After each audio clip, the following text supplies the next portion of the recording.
Hello everyone, welcome back to my channel Bravo News. I hope everyone is having a wonderful day. Before starting the video, please go ahead and hit the subscribe button and give this video a thumbs up. Lisa Vanderpump became a restaurateur years before she started with Vanderpump Rules, but PUMP restaurant closed down. Recently, the Bravo matriarch dissed claims made by the former landlord. Read on to find out more. During some protests in 2020, Lisa Vanderpump got her cast members to help board up her PUMP and SUR restaurants in Los Angeles. She was scared for her property when some vandals started looting and damaging businesses. However, she didn't close the restaurants down for good at the time. In 2021, Vanderpump Rules fans heard that Bravo star Lisa Vanderpump might never reopen PUMP. At the time, she and Ken Todd faced legal issues with the California Franchise Tax Board. However, they eventually closed the place for good over lease issues, and now she's talking about why they did that. On the Vanderpump Rules Season 11 reunion this week, Andy Cohen spoke with Lisa about closing PUMP. According to her, for a restaurant to be in existence for 10 years is a successful restaurant. But we just felt it was time to call it. We couldn't make a profit there with the rent increase. However, there was more to it, and Bravo Q's Daily Dish explained more about what Lisa Vanderpump said in the Peacock, extended and uncensored version. The outlet cited Andy Cohen as telling her that the landlord claimed he hadn't raised the rent. So he called her out on it. Not worried about that claim, she simply dissed it, saying, "Well then, we'll go back. That's not true." While Lisa's frenemy Kyle Richards might wish that the Vanderpump Rules star closed down all her restaurants, she's doing well. Her Vanderpump Cocktail Garden in Caesars Palace, Las Vegas is still popular. Plus, she still has SUR, Tom Tom, and Vanderpump of Paris.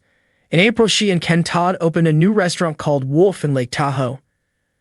While some Bravo fans suspect that the couple might consider retiring soon, those rumors ended up debunked when they announced that they will open another restaurant in 2024.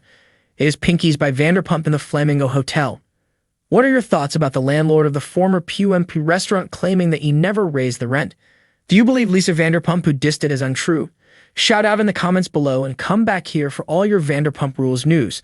Lisa Vanderpump sat in her home office, a glass of rosé in hand, staring at her laptop screen. She had just received another email from the landlord of PUMP, her chic West Hollywood restaurant. The terse message was a stark reminder of the ongoing battle she faced to keep her beloved establishment afloat. PUMP had been a labor of love, a testament to her vision of blending elegance and comfort in the heart of LA's nightlife scene. But now it seemed like that dream was under threat. The pandemic had hit the hospitality industry hard, and despite her best efforts, PUMP have struggled. Reduced capacity, health regulations, and a wary public had all contributed to declining revenues. Throughout it all, Lisa had done her utmost to keep her staff employed and the doors open. But the landlord had been relentless, demanding full rent payments despite the obvious financial strain. Her appeals for leniency had fallen on deaf ears, and the situation had reached a boiling point. Lisa leaned back in her chair, memories of the restaurant's grand opening flooding her mind. The glittering lights, the clinking of glasses, the laughter that filled the air was a world away from the stark reality she faced now. She took a deep breath, determination setting in. She wasn't one to back down from a fight, especially not when it involved something she had poured her heart and soul into. Her phone buzzed, interrupting her thoughts. It was Ken, her husband and business partner, calling to check in. "How are you holding up, darling?" Ken's voice was filled with concern. "I'm all right, Ken, just frustrated with the landlord situation," Lisa replied, her tone weary but resolute. "I feel like we're hitting a brick wall." "We'll get through this," Ken assured her. "We always do. Have you thought out what to say if you go public with this? People need to know the truth." Lisa pondered for a moment. Going public could be a double-edged sword. It would shine a light on the struggles of small business owners, but it could also escalate tensions with the landlord. But Lisa was never one to shy away from speaking her mind, especially when it came to standing up for what she believed in. "I think it's time," Lisa said, her voice steady. "People need to hear our side. I won't let PUMP go down without a fight." That evening, Lisa called a meeting with her PR team. They gathered in her living room, brainstorming the best approach. It was decided. Lisa would issue a statement coupled with a heartfelt post on her social media platforms.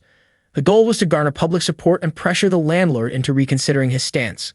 The next morning, Lisa sat at her desk, penning her thoughts. She wrote about the challenges of the past year, the unwavering loyalty of her staff, and the joy that PUMP had brought to countless patrons. But she also addressed the landlord's intransigence, painting a vivid picture of his refusal to acknowledge the unprecedented circumstances. With her statement finalized, Lisa's team quickly worked to distribute it to the press.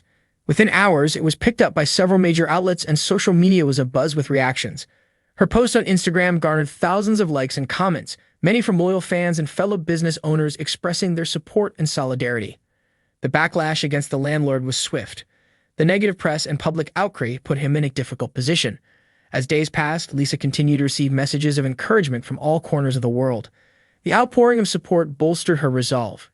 A week later, Lisa received an unexpected email from the landlord. His tone had shifted dramatically. He proposed a meeting to discuss potential solutions. Lisa couldn't help but feel a sense of vindication. The power of community and public opinion had turned the tide. The meeting was tense, but Lisa stood her ground. She argued passionately for rent relief, presenting a detailed plan that would allow PUMP to survive while also ensuring the landlord received fair compensation in the long term. To her surprise, he listened, and after some negotiation, they reached an agreement. As Lisa walked out of the meeting, she felt a weight lift off her shoulders. The battle wasn't entirely won, but it was a significant victory. She knew there were still challenges ahead, but she was ready to face them head-on. That evening, Lisa returned to PUMP. The familiar ambience, the twinkling lights, and the hum of conversation filled her with a renewed sense of purpose. She looked around at the patrons enjoying their meals, the staff bustling about, and felt a profound gratitude for what they had built. She raised a glass with Ken and their close friends who had gathered to celebrate the hard-fought victory.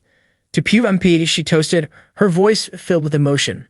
May it continue to be a place of joy and togetherness for many years to come. The clinking of glasses echoed her sentiment, a testament to the resilience and strength that had brought them through the storm. Lisa knew that no matter what challenges lay ahead, she would always fight for what she loved. And in that moment, surrounded by the warmth of her community, she felt more determined than ever to keep the heart of PUMP beating strong.